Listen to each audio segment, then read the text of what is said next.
নমস্কার বন্ধুরা, কেমন আছেন সবাই? আশা করি সবাই খুব ভালো আছেন। আমি খুব ভালো আছি। আজ একাদশী আমার মা করে। তো আজকে মা যেহেতু করে সেজন্য আজকে আমি, বাবা, আমরা কেউ দুপুরবেলায় ভাত খাইনি। তো ভাবলাম, মা বলছিল কাউনের খিচুড়ি করে দিই। আমি মাকে বললাম, না, কাউন চালে আজকে আর খিচুড়ি করতে হবে না, চিল্লা বানিয়ে দিচ্ছি আমি। তো প্রথমে আমি কাউন চালটাকে খুব ভালো করে ধুয়ে নিয়েছিলাম, দিয়ে 2-3 ঘন্টা ঢাকা দিয়ে রেখে দিয়েছিলাম। এরপর কাউন চালটাকে মিক্সি গ্রাইন্ডারে দিয়ে আর কয়েকটা কাঁচা লঙ্কা চিড়ে নিয়ে আমি মিক্সি গ্রাইন্ডারে খুব ভালো করে পেস্ট করে নিলাম। এরপর আগে থেকেই আমি 2 বড় সাইজের আলু সেদ্ধ করে পেস্ট করে রেখে দিয়েছিলাম, স্ম্যাশ করে রেখেছিলাম। সেই আলুটাও আমি দিয়ে দিলাম, আর দিলাম আমি সন্ধক লবণ,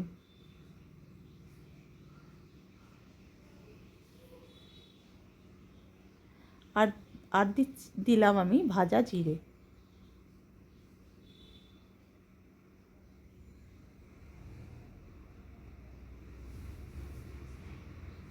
এরপর আমি হাতায় করেই একটু ঘি আর কারি পাতা ফোড়ন দিলাম।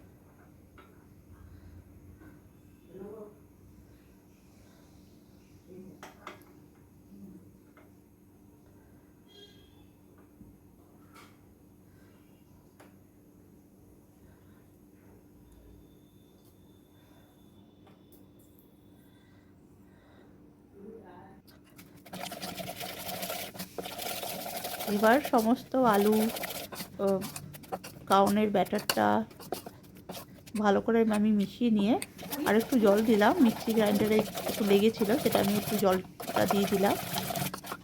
ব্যাটারটা খুব বেশি পাতলাও হবে না, আবার খুব বেশি ঘনও হবে না। খুব ভালো করে দেখুন আমি মিশিয়ে নিলাম। মিশিয়ে নেওয়ার পর আমি ঘি আর কারি পাতা যেটা ফোড়ন দিয়েছিলাম সেটা আমি দিয়ে দিলাম।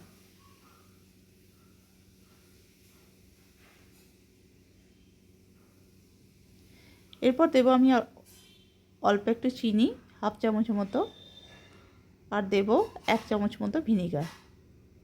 চিনি আর ভিনিগারটা আমি ব্যাটারে খুব ভালো করে আরেকবার মিশিয়ে নেব।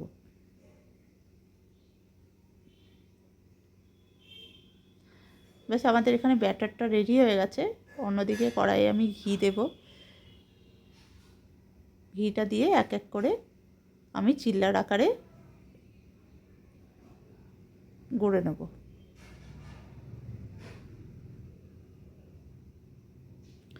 এটি খেতে দুর্দান্ত লাগে, এটা অবশ্যই একবার ট্রাই করবেন আপনার বাড়িতে।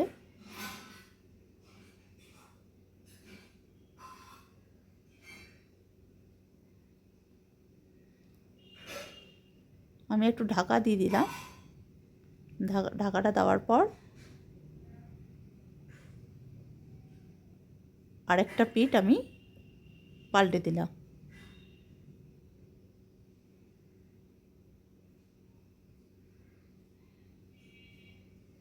ব্যাস, আমাদের চিল্লা রেডি। আমার রান্নাটি ভালো লাগলে লাইক, শেয়ার, সাবস্ক্রাইব করতে ভুলবেন না। ব্যাস, এইভাবেই আমি এক এক করে বাকি চিল্লাগুলো বানিয়ে নেব।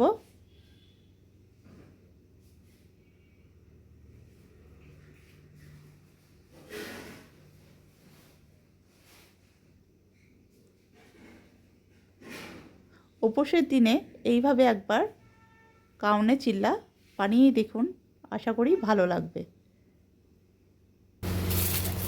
আর এর সাথে আমি খেয়েছিলাম বাদামের চাটনি। বাদামের চাটনিটা বানানোটা খুব সোজা। প্রথমে বাদামটাকে শুকনো কলায় ভেজে নিলাম। ভেজে নেওয়ার পর আমি মিক্সি গ্রাইন্ডারে দিলাম খোসাটা ছাড়িয়ে নিয়ে।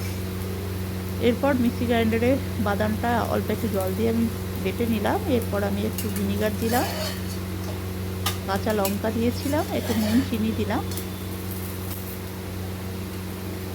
ব্যাস, আমাদের বাদামের চাটনি রেডি হয়ে গেছিলো।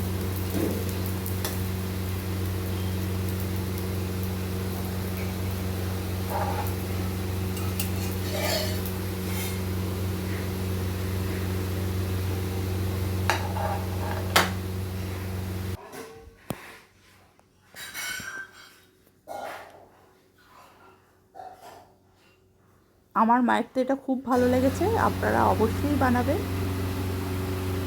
আমার রান্নাটি দেখার জন্য থ্যাংক ইউ।